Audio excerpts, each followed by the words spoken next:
Yo, what's good? Welcome back to another episode of Levitation, the Sunday series where we're coming back with a good one. We're coming back with a great one. We're coming back with a banger. You feel what I'm saying? Listen, go right down there, press that subscribe button. It's gonna ask you to put in a little bit of information if you don't have an account already, but listen, it's worth it. Press the subscribe button. You get notified whenever I drop a video. And while you're doing that, press that like button. Go ahead, press it. Ain't nothing wrong, ain't gonna do you nothing. Press it, yeah. And then while you're down there, leave a comment. Say, hey, let me know you're watching. And then finally, what I need you to do, I need you to share it with those if you find it shareable.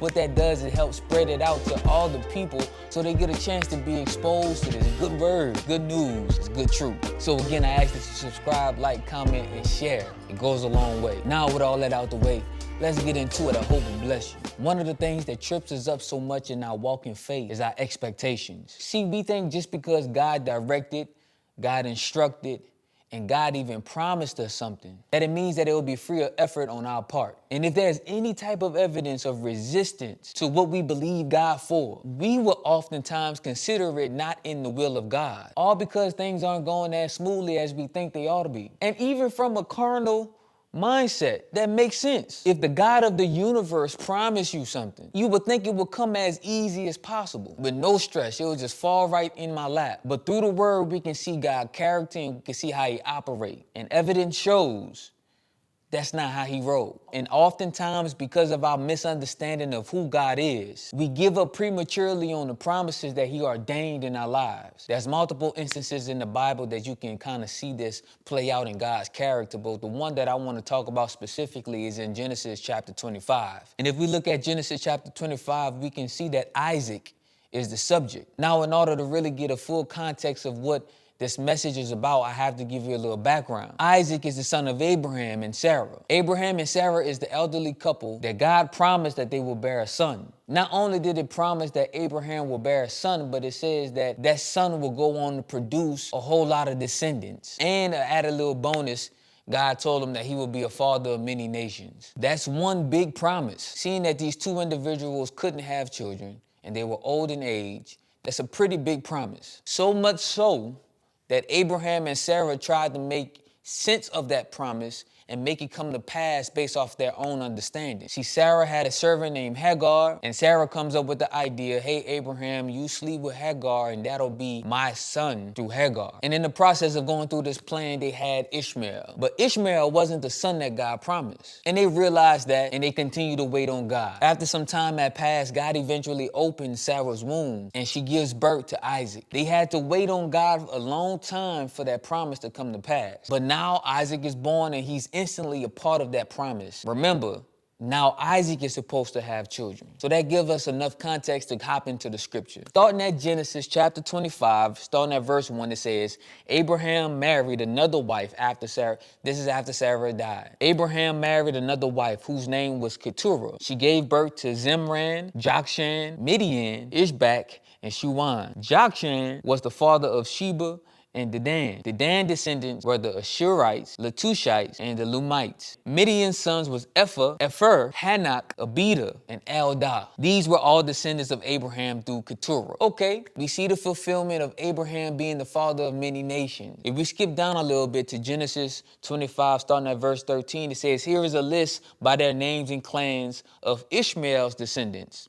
The oldest was Nebaioth, followed by Kedar, Abil, Mibsam, Hadad, Timah, Jetur, Naphish, and Kedemah. We even see Ishmael producing offspring. Let's continue. In Genesis chapter 25, starting at verse 20, it says, when Isaac was 40 years old, he married Rebekah, the daughter of Bethuel the Aramean from Paddan Aram, and the sister of Laban the Aramean.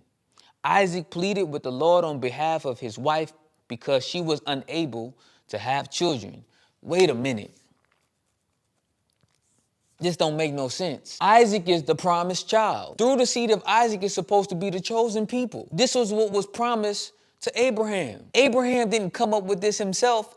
God promised this. And you mean to tell me that the promised son is having trouble producing offspring, you would automatically think that because he's the promised son and he was birthed in this miraculous way, that it wouldn't take much effort for him to get anybody pregnant. All he had to do was look at Rebecca and she should have been pregnant. But that wasn't the case. Scripture said that he pleaded with God. This means that he consistently and persistently went to God with his requests. Though another word for plead is beg. Why is Isaac begging for something that God already promised? See, we sometimes think that just because we have to pray more than once, or that God hasn't answered our prayer after the first time, that means it's a no. But Isaac kept praying because he knew God's promise. I'm pretty sure Abraham and Sarah told Isaac how he was able to be conceived and that it was nobody but God that made his conception possible. So Isaac knew he was a part of that promise. And instead of giving up or instead of making it happen his own way, he kept going to God with it. Maybe the reason why we haven't seen the promise of God yet is because we've given up.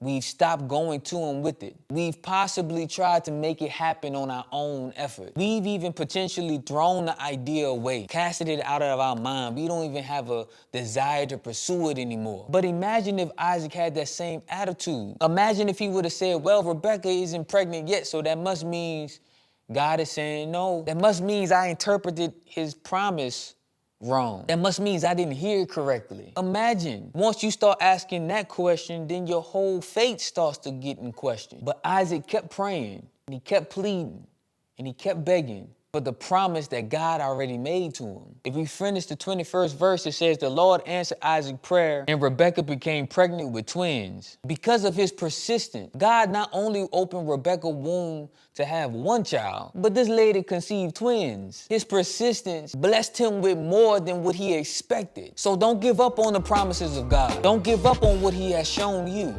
in spite of what your current situation looks like. Don't give up to what he has called you to, despite if you can see yourself operating in that calling, despite if you doubt whether or not if you're qualified. Our duty is to keep on going to the source of the promise. He promised, and you better believe that he will come through on his promises. This is Levitation, where we're reaching our highest potential. Stay blessed.